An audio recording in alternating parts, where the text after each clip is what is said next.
In football, disarming your opponent often paves the way to victory. Okay, that's good. For Westside High School sports psychology coach Garet Moravec, it was also vital during his top-secret government work. I worked with the Secret Service, worked with the CIA, worked with the National Reconnaissance Office, and worked with the National Security Agency, and the FBI, a few others. Coins, but I can't tell you specifics about what I did, but I can tell you... His job was so classified, his wife can't even know the specifics of his work life.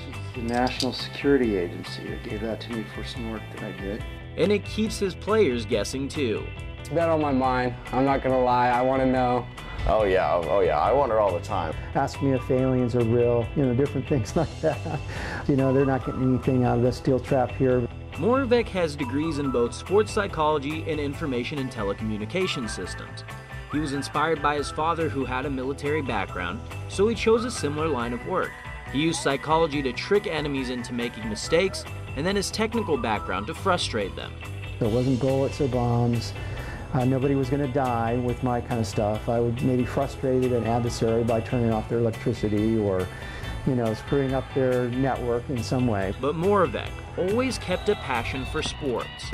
During that time, I'm always thinking in examples of sports to try to relate what I'm trying to do to the military or to the intelligence community.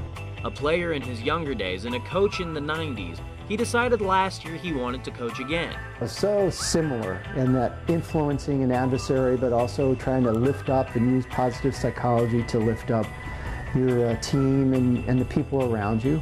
And I just said, it seems a nice little segue to go back into coaching. He was hired at Westside. Now, he uses psychology to help influence opponents in the game plan, as well as make a positive impact in the players' lives. Kids will reach out to him now because of issues they're having or issues they feel they're having, and he's willing to gravitate to them and help them through that situation. He instills values of calmness and techniques for the team to become mentally stronger. It's going to be really important that you guys take all the stuff that we learned and then really mesh it together. One way is through Einstein Wednesday, a mental component to the Warriors' preparation for game day. Can we make improvements that seem like they're really insignificant? This week, the team talked about ways to get better results little by little. 1% greater amount of meditation. Moravec has also introduced the practice of meditation on game day mornings for the players enrolled in the strength and conditioning class at school. And focus on your techniques, your fundamentals, your game plan. What is your job?